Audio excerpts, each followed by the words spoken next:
Hello, everyone, and welcome to the Winging F1 podcast, Belgian Grand Prix Preview. It's the end of the summer break. It's the start of the second half of the season. I'm with Nigel. Freddie's still not here. He's in Barbados. But me and Nigel are both very excited for this weekend's racing. Nigel, how are you? Don't say excited. I'm very excited. No, I am excited. Of course I'm excited. F1's back.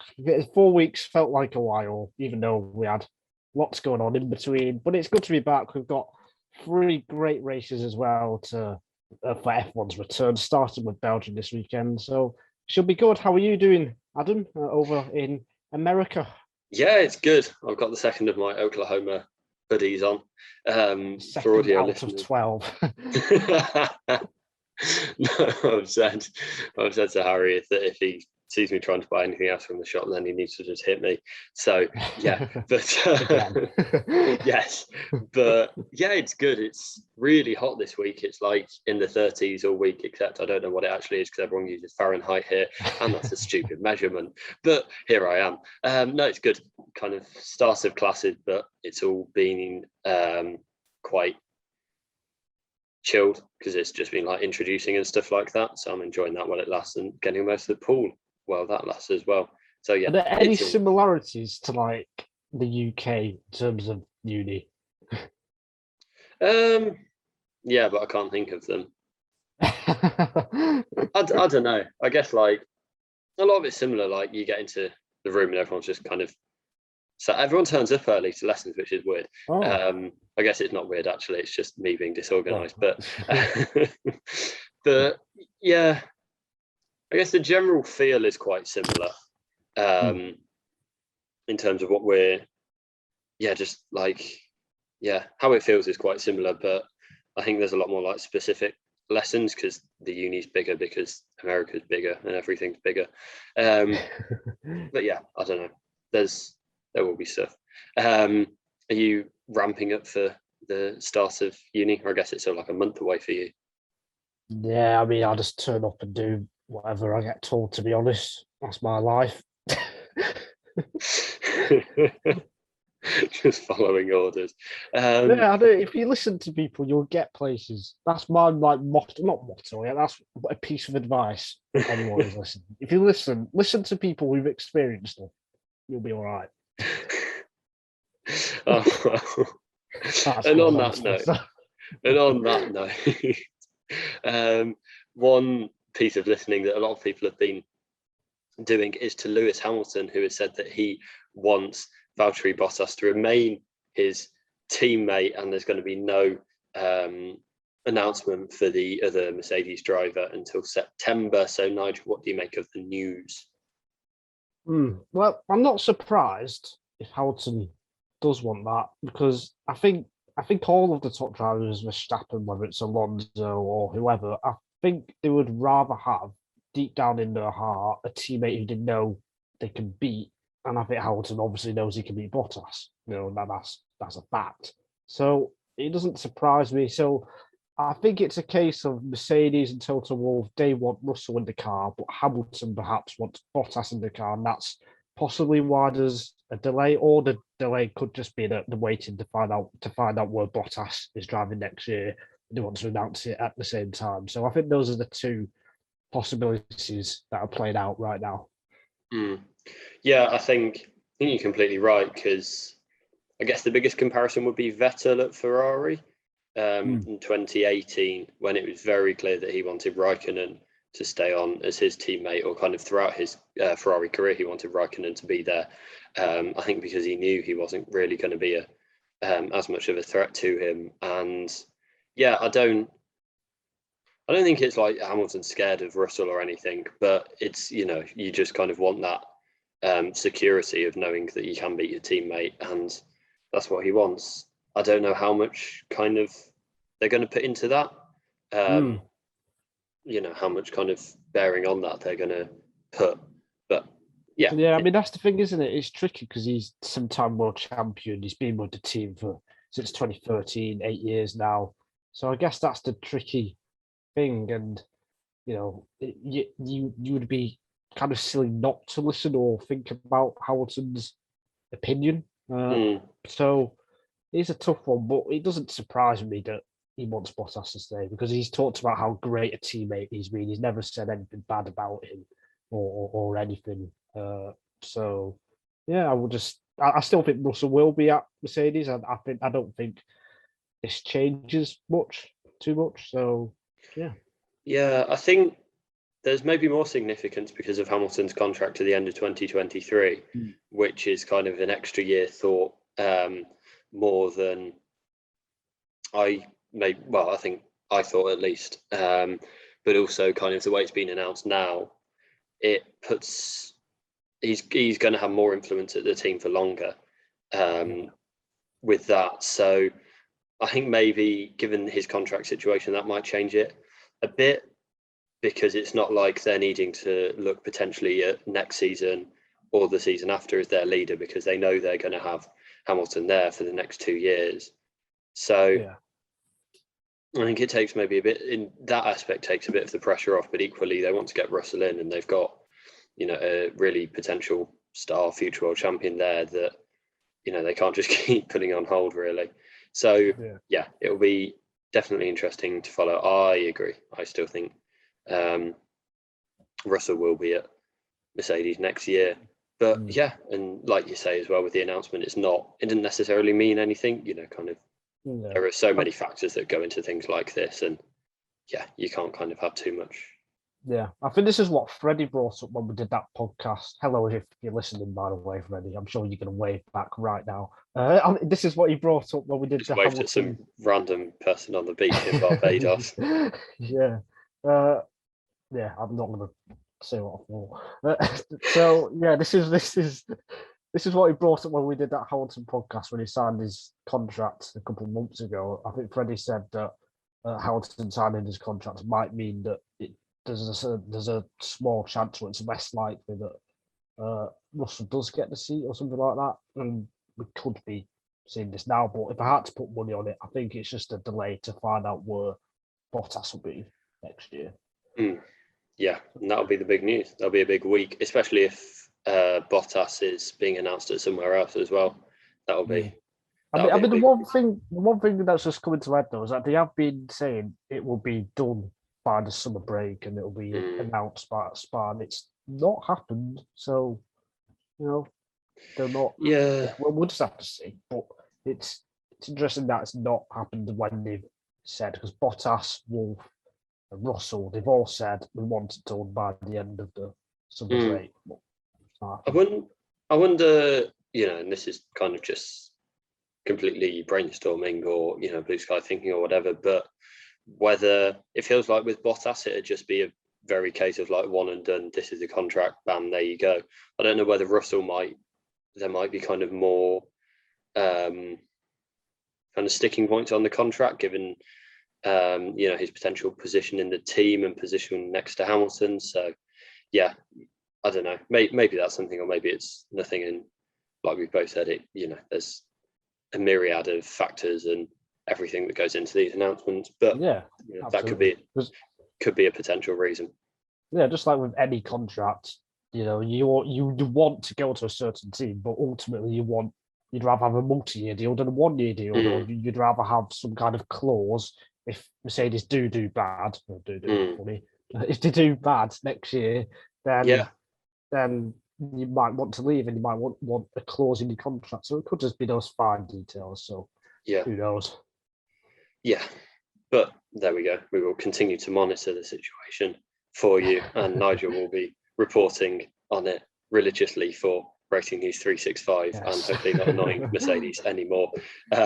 So move on to this weekend, which is at Spa-Francorchamps, or Francorchamps. I don't know if the S is silent or not. It's kind of a legendary F1 track. I don't think you can say anything less than that, but where would you rate it on like the calendar of this season? That's a tough one. We did this. I did this with Freddie last year. In fact, for 2 consecutive years, I know we've only been doing this podcast for 14 months. We've never had a Belgian Grand Prix preview where all 3 of us have been. No, I was laying my bed in the caravan in Devon listening to it. It was great. So I can't remember what I said last year, but I don't think I had it as my number one. I think I had it in like my top 5 or something. And I think I said that because I feel it's lost a little bit of the edge with the tarmac runoff and the gravel going away over the last 10, 15 years. Eau Rouge, it's long gone, of course, but places like Blanchimont and Pouon, and in fact, most of the corners now are tarmac runoff. And Eau Rouge has become flat pretty easily. I mean, they do it in practice, quite comfortably. Unless it's wet, then it's a proper challenge. So I feel it's lost the edge, but I still think it's got the history. It's so quick. We've seen some great racing through the first sector. So it's probably 3rd or 4th, depending on what day of the week it is. Well, Sunday. It's always on Sunday. Every single year it's been on a Sunday. I think I'd put it around there as well. I'd maybe put Interlagos, Red Bull Ring,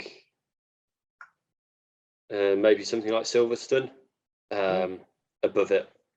And I think I'd agree with that. I think it's kind of within that range. I think it's top 5, but kind of on the outer edge of top 5 rather than competing for the top spot. I think it's still, with our route becoming easier, that doesn't kind of make it.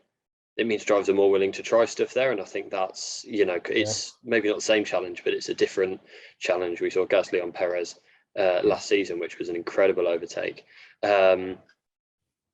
But yeah, I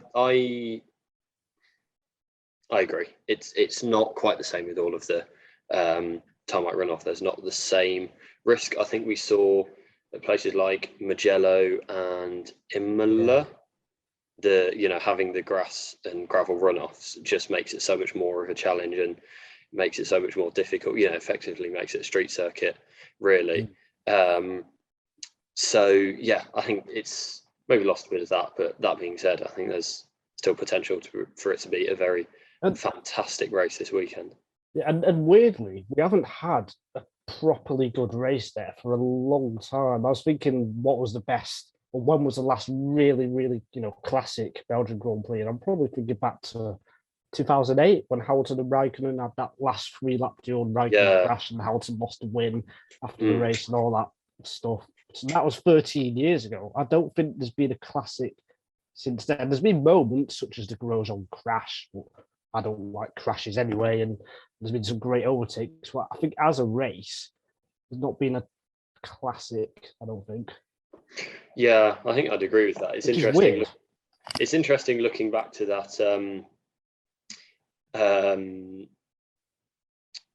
the Hamilton Raikkonen one and thinking how they kind of now it's all that the stewards are Mercedes paid or whatever, but back then it was a different story from the fan perspective. But yeah, I agree, and I think that's why I dropped it down a bit, because I was actually thinking it's a great track, but it's not actually produced amazing racing over the last few years. And I guess Leclerc winning was a very emotional one in 2019, but it wasn't kind of the most amazing spectacle in terms of the race. And yeah, it's kind of looking back, Mercedes or Ferrari, when they've been good, then they've had the edge over it, really, and that's all we can say. So I don't know whether that's going to change this weekend and whether we will see more of a closer fight. Do you think that will? Yeah, I think so. I think it'll be pretty even, and especially if we do have wet weather, which we might talk about later on. I fully expect a Verstappen versus Hamilton duel. I really hope there's no incidents or crashes between them or throughout the whole field on the first lap, and I hope they're in one or two, whatever way round, so that we can get a proper scrap between them, because we haven't had that since France back in June. Yeah, so quite a while ago for this year's championship, of course. So I hope that plays out, and I think that will happen. Yeah, well, Silverstone, there was a bit of one, but not prolonged. But yeah, we won't go back to that again. Yeah, I'm really optimistic for this one, actually. I think we'll talk about you'll talk about setup later, but it seems to kind of, there's elements of the track that plays to both of their strengths, and yeah, I'm really excited for it, actually. I think I'll be watching it as well. I don't know, I'll have to get up at like 6 to go over over. Oh gosh, yeah, it will be, won't it? Yeah. Yeah, it'll be quite early. But anyway, yeah, it'll be exciting. That's the mood. But yeah, I think it definitely promises a lot. Do you think it will be better to qualify on pole or second? Because there's this debate seemingly every year for the past few years. I mean, it hasn't happened since 2018, has it? When Sebastian Vettel got past Hamilton, and they nearly went four wide with Ocon and Perez, I think it was, that year. They didn't quite do it, but nearly. And yeah, Vettel jumped Hamilton that year. Vettel also jumped Hamilton in 2013 as well. That was a long, long time ago. It hasn't happened for a while. Is that because we had Bottas in the second place last year? Who knows? But I think this year there is a good chance that Hamilton and Verstappen will be side by side if they are on the front row down the Kemmel Straight into Le Mans, and that'll be brilliant. And I think whoever is in second place will have a good chance of taking the lead, bizarrely. And I just hope they don't do anything silly through Eau Rouge, like trying to lift or something to try and put the other one off, or make the other guy break or something silly like that. And I hope it's a well, that is what happened last season with Hamilton kind of lifting off or being slow onto the power coming out of La Source, which put Bottas on the back foot and then put him under pressure from the cars behind. So yeah, I can see that happening, to be honest, again, especially kind of because it's such a famous incident within the season. Everyone knows about it, and I genuinely don't know which position I'd rather have, like whether you want to kind of surrender the control of having P1 or, on the flip side, having someone at the door. I'm just going to ignore it. On the flip side, kind of having the big long drag down the Kemmel Straight, or whoever's in third. Maybe whoever's in third will be able to get in the mix as well. Was it last season or season before we had 4 wide down the Kemmel Straight? Yeah, that was the 2018 one. Yeah. Oh, you mean in the middle of the race? Or? No, like at the start. I don't know. Maybe I'm thinking of the wrong thing. I don't remember a Red Bull near the front, to be honest. No, I think it was last year when Ricciardo was there. I think Ricciardo got a decent run. Yeah. I don't think so. Maybe. Was he that? He did have a good. I mean, yeah, I can't quite remember that, to be honest, Adam. Yeah, well, I'm gonna have a look to see if I imagine. I mean, last year's race wasn't that great at all. That it was probably one of the worst races, actually. I don't remember much at all, and I can remember bits from other races. So yeah, there's a lot. I'm sure it'll be better than last year. I can say that. Do you think if they are going side by side into Les Combes, how do you see that coming out? Because I can see a crash, to be honest. I don't think either are going to yield, and if it's the same as, say, Imola, then with the chicane, I think there could be trouble. I mean, first, let's hope they're not side by side going down to Eau Rouge, because I'm genuinely that would be pretty scary, and I do worry because I don't see either backing out, and you cannot physically go side by side through the second part of Eau Rouge. At least someone has to give way.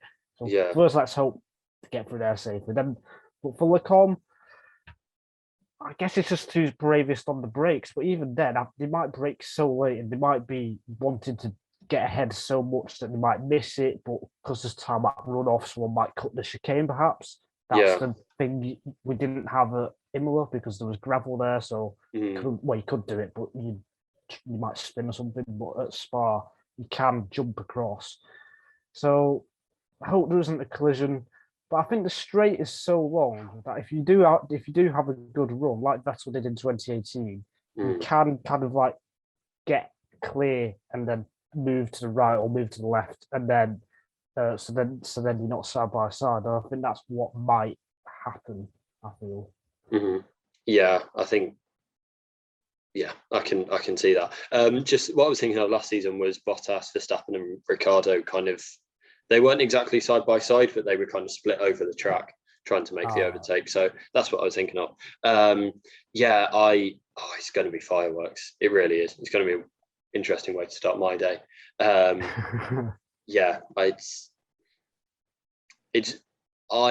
excited for it, but also a bit.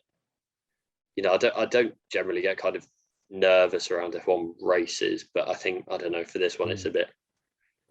Yeah, I mean, they have to there's a lot of things that can go wrong. Yeah, they have to be on the front row first, and there's a lot of things that could happen before then. I think that's almost certain if everything's normal. Especially given the length of the lap as well.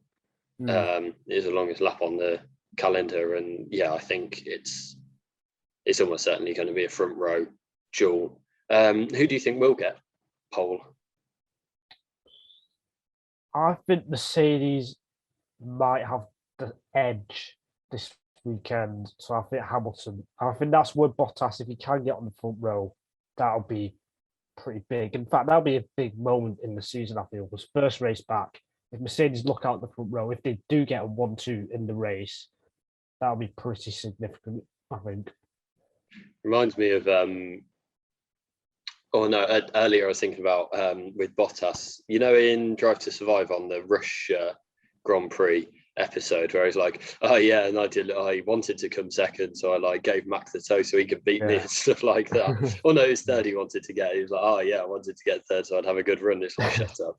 I don't know, it kind of reminds me a bit of that, but to be fair, he did give him a very good toe, and that is why he didn't get a second. But I don't know, it all seemed a bit like the only reason he won was because of Hamilton's doing practice starts in a stupid way. Yeah. So it kind of seemed a bit where it was like, oh yeah, it was my mastermind. It's like, no. But anyway, I think I agree. I don't think Bottas is going to get second. I think Verstappen will be able to make it up over the lap, and I think it will be really tight. I'd tip just Hamilton for pole, but not very much.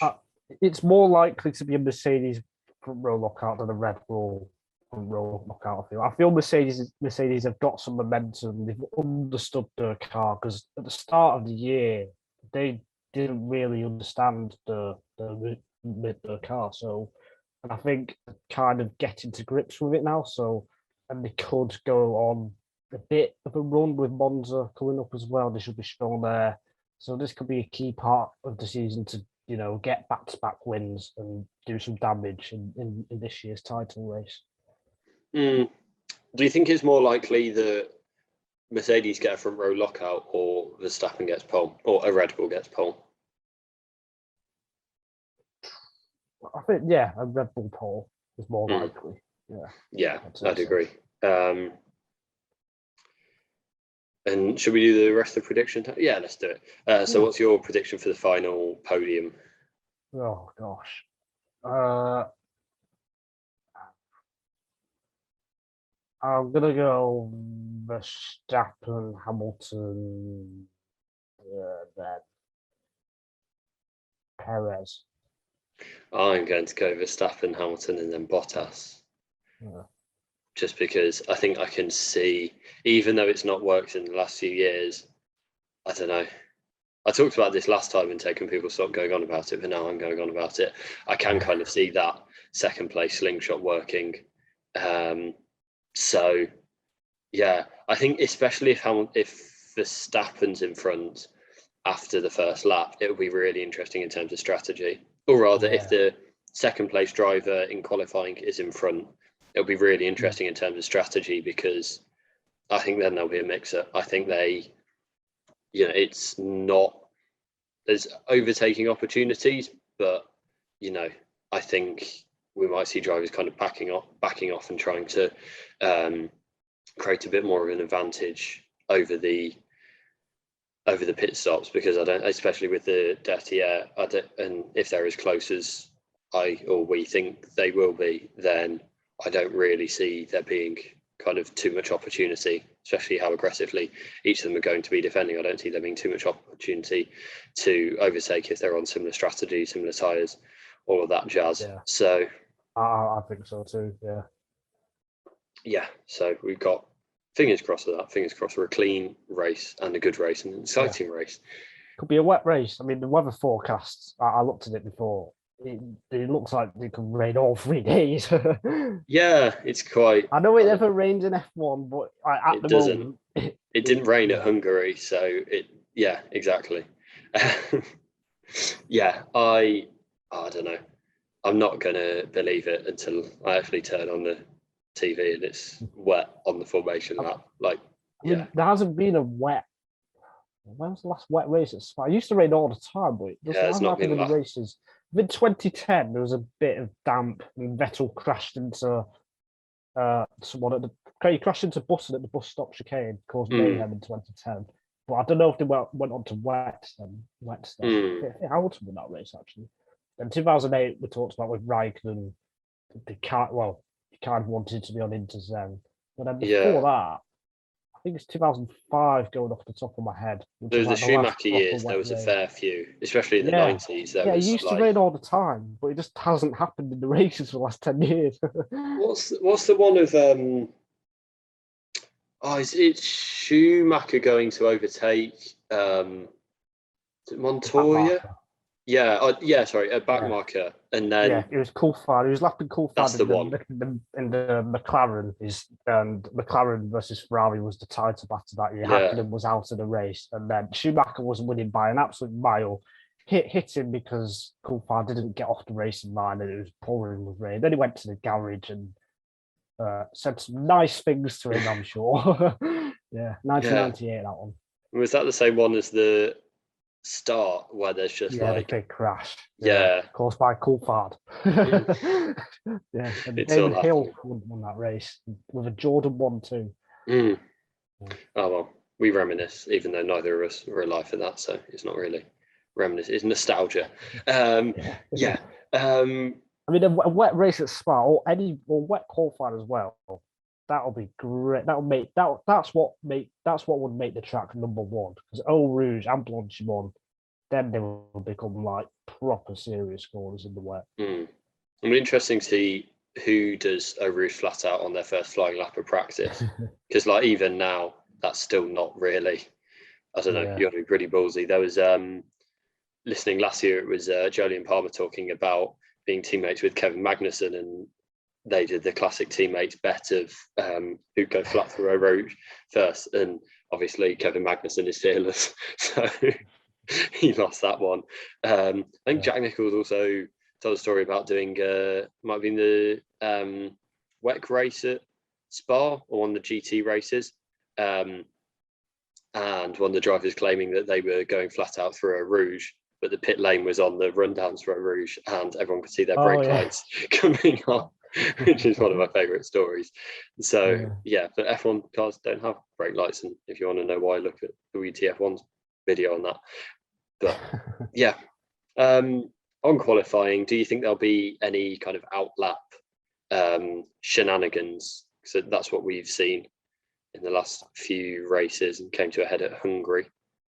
Yeah, if it's dry, I think so, because Mercedes go so slow for whatever reason, but it works on the outlaps. So if you're Red Bull, you should just make sure you're ahead or make sure there's a 30-second gap between yourself and Mercedes, so then you don't have to go at their pace. So I think there will be some chaos. Well, maybe not chaos. There'll be some gamesmanship, as we like to call it, because you want to be about 5 to 6 seconds behind the car in front when you start your lap to get a small slipstream without getting the dirty air in the corners. And Spa, you're on full throttle for so long that it's a key circuit to do that. So I think there will be some games definitely in Q3 if it's dry. I'll be interested to see how Red Bull respond, because they've been running the going out behind Mercedes all season, really. Mercedes, I don't know whether they kind of patented the giving the tow from the teammate, but it kind of they've been the best exponents of it over the years, and it kind of felt like Red Bull have found a way to deal with that or neutralise that in terms of just going out behind. And now Mercedes have, I don't know whether they waited until Hungary because of the track nature of the track or whatever, but they clearly found a way to counter that, and Horner just kind of said, yeah, fair play. And so whether Red Bull have had a few weeks to think about that, and whether they will be thinking, whether they'll come back with a plan of how to get back at them, or maybe it'll be maybe there'll be no drama. But for my sake, I hope there is a bit of it, because I love some qualifying. I mean, drama. you don't want to be at the front of the queue, whatever car you are, because you are going to lose. I don't know how much. Let's call it 2 or 3 temps. Even if it's 2 temps, that's that in the midfield. That could put you from 5th to 8th or something, or 5th to 9th. So it'll be interesting to see how late they leave it. Yeah, or I don't know. Maybe some team will just sacrifice themselves and go at the front. If there's whoever gets through to in 10th to Q3, then maybe there'll be a bit of that. Is there anything else you want to talk about, or is there anyone else that you see having a good race from midfield or any? I don't really see a potential podium outside podium candidate unless it's wet, really. Yeah. But I think the length of the track means Ferrari and McLaren will naturally be a bit further back by a few temps, but I think Norris will beat the Ferrari guys this weekend. I think McLaren could have a strong race, and if he continues his form, his incredible form, then I think he'll be right up there. And I think McLaren, they've been very strong in the speed traps this year as well. So if he's on the second, if he can get onto the second row, he could be right up there on the first lap. He could be in third or second or even first, maybe. So I think Norris is the one to look out for again. I was just looking because I thought, doesn't Sainz have a good record at Spa? And he's only scored 1 point. He's raced there 1, 2, 3, 4, 5, 6 times, and he's had 3 retirements, a DNS, and then an 11th place and a 10th place. So maybe not looking great for. So his 10th place came in 2015. 2017. Retired in 2015. It will be interesting as well to see how much.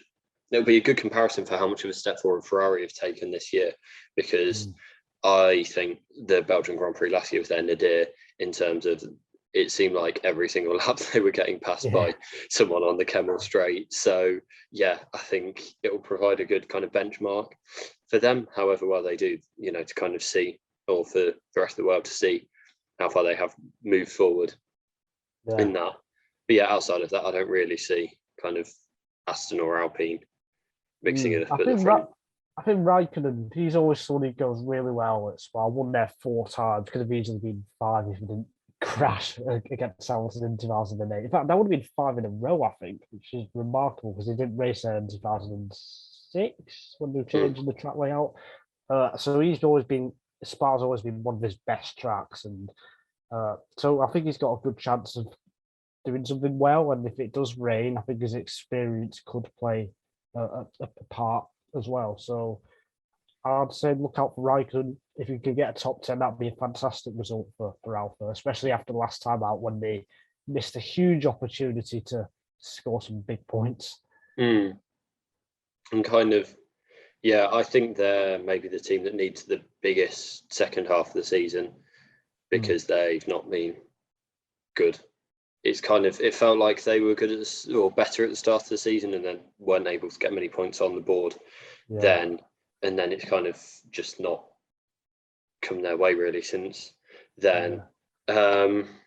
Schumacher as well, just given his qualifying, he's had a few qualifying crashes at tricky circuits. So I don't know, it just feels like it'd be good for him to get a good performance under his belt. But equally, he's got the genes for it. I'm really, maybe the race I'm most interested to see him go at. And just as a random aside, that I saw Vettel's only had 3-point scoring finishes this season, which is mad. What? Yeah, I know. I couldn't believe it. He had a 5th at Monaco, a 2nd at Azerbaijan, and 9th at France. And then he had 12th, 17th, but like in Austria when he retired at the end. Wow. Great Britain, he retired, and then the Hungary disqualification. So And people are saying that he's having a great season, Adam. I mean, what are they thinking? I mean, yeah, it's tough. I think he's having a better season than having 3-point scoring finishes, but at the same time, like, yeah, I mean, one of them 2nd place and one of them should have been a 3rd, but it wasn't. So, but yeah, I find that mad, really, to think about. Yeah, I didn't know that. Even that is mad. It feels like he should have at least 6 or 7. It feels, but he hasn't. Bizarre. I'd agree, but he's still beating Stroll. So there we go. But yeah, we talked a bit more last episode about kind of who needs a good second half of the season. So you can go back and listen to that for more of a breakdown. But yeah, is there anything else you want to talk about? Yeah, I mean, like what? No, I'm joking. I shouldn't have done that to you. Yeah, let's talk about. It's like what? Like, oh yeah, I'm just gonna read into your brain over 5,000 miles and go like if you're saying yeah, it's like yeah, just don't say it. Not like oh yeah, there is. Yeah. Okay, and that's the end of the episode. Yeah, I'm sure our viewers would like that, or listeners. So I was just going to talk about the compromise the teams are going to have to make this weekend in terms of the setup, because we've seen this at Silverstone as well. With the big wider cars, the rear wing level has become quite important in Spa. You want good straight line speed, but you also want to be good in the middle sector. So then finding that compromise between having good straight line speed and then being good in the corners, especially if it's wet, will be pretty tricky. So if it does rain, the teams probably don't want to run a Monza style rear wing, which is what they might do if it's dry. So it'll be interesting to see if anyone takes that gamble, I guess, and runs like a skinny rear wing if they know it's going to rain, or vice versa. So, yeah, just that. Nothing interesting, really. Well, it's probably most valuable to teams, but yeah, I think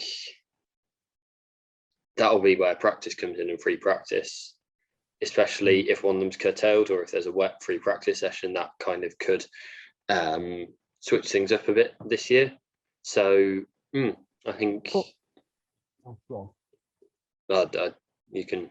I was just going to say, plus for lap 1 as well, you want like a good top speed because then you can't make that overtake. So then ideally, you do want to run a skinny rear wing, even if it does mean not that great in the corners, because then it makes overtaking easier. Yeah, and that's where we might see some split strategy come in. If drivers are quicker but hard to overtake, then you might see some drivers kind of switching it up and going on to maybe the hard tyres, or running long on a stint or whatever to try and make up that ground. So yeah, I think there's a lot of permutations, and especially if it's wet, that will really put all the teams out of kilter, and many of the cliches besides. There's a lot to look forward to, and I hope there's some rain over the weekend just to really mix it up a bit and give the team something to think about. Of course, you can't at the British Grand Prix, then Hamilton nip back to the Mercedes simulator to do on the race weekend to do a bit of driving. So, but you can't do that from Spa. So yeah, there'll be I imagine a lot of simulator work will have gone in over the summer to how they're going to nail the strategy here. But it's definitely one to look out for. Anything else? Nothing. I mean, don't want to say, we didn't do this after all, did we? Who's going to be the next new F1 winner? Yeah, we didn't.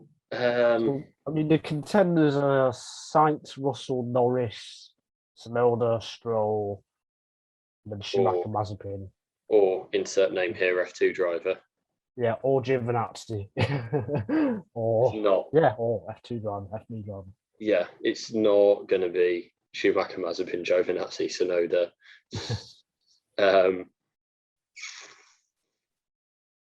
I will go with Russell. I can't remember what I said last time. It might be Russell.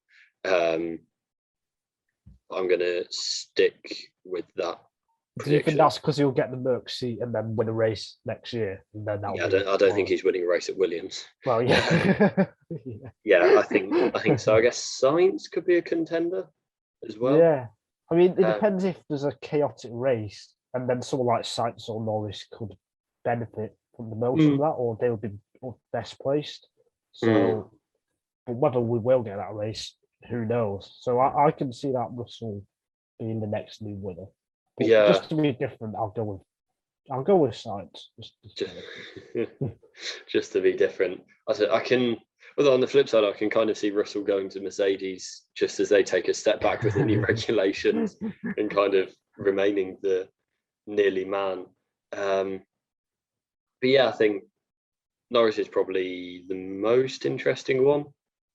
Again, he's done so well this season. And it's also, he's not really had that many headline results because when he's been driving well, it's been when the other teams have been too. So, you know, he's highest position is third, but he's just been finished in the top 5, or of his finishes, he's only finished outside of the top 5 once. Yeah. So, you know, he's just been really consistent on that. Yeah. So, you know, the car's not always been the third fastest car as well. It's sometimes been fourth or well, maybe not fifth, but it's not always been third or second fastest car. So to do that is incredible. And I think Norris as well, just quickly, he doesn't make mistakes or that many mistakes. If you think about Leclerc, Verstappen in their first few years, they've made some clear errors. But with Norris, he doesn't really do them. And I think that's the biggest difference between Norris and some of the other young drivers. I think that's what makes him stand out. That's what stands him out the most, I'd say. Yeah, I agree. And it's kind of his streak of races and where he was finishing in the points got broken with the retirement at Hungary. But yeah, he's still, I think, you know, I don't know whether he's going to hold on to third. It kind of seems like it's a big ask. Yeah. But, you know, on the flip side, yeah. On that point, do you think Bottas will win a race in the second half of the season? Oh, that's a good question. I think I can go first if you want, because I don't think he will. I can't see, because if Hamilton's behind him, then he's going to have to let Hamilton through. But I completely do not see a way that they're going to let Bottas have a win. Unless he disobeys the orders, and I don't kind of see him being fastest. You know, Monaco's really the only time this season that he's been faster when Hamilton's. You know, he's been faster than Hamilton and on a Red Bull track. So I just can't see a situation where it happens really. Yeah, it's weird, isn't it? He's only had one pole position as well. That was at Portugal, and then he was in the lead then, but then got overtaken by both Hamilton and Verstappen. But if Mercedes have nailed their car, and if they do turn out to have the best car over the coming weeks, that will be his best chance to do something if Hamilton isn't quite on it. So I think he will win a race somehow in some situation. I'm not sure how, but I think he will win one. Yeah. I think the title fight would have to be over for that to happen.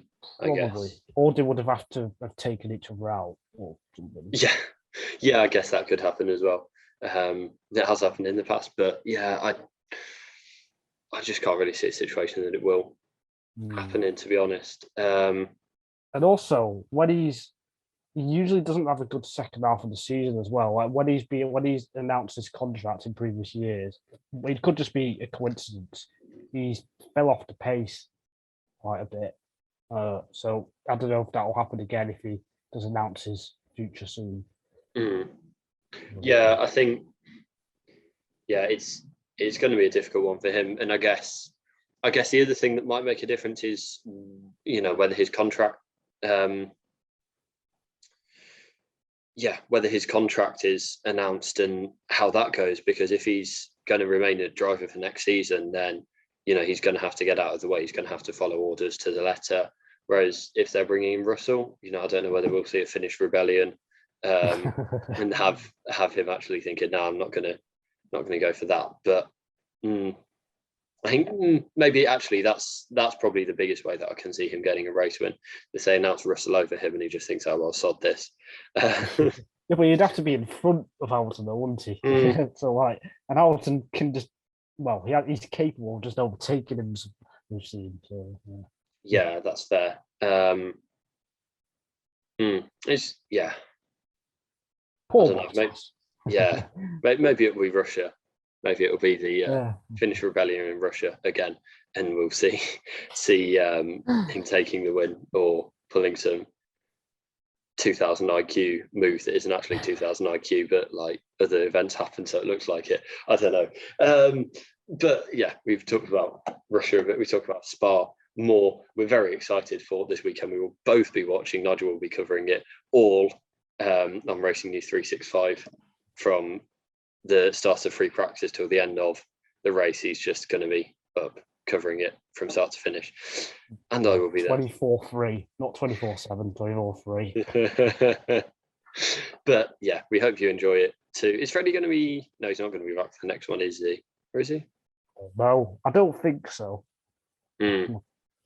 Maybe not. Freddie, if you're watching or listening, let us know, because that's so much easier than just messaging him. But anyway, do it. Let's communicate to everyone through our podcast. Yes, please.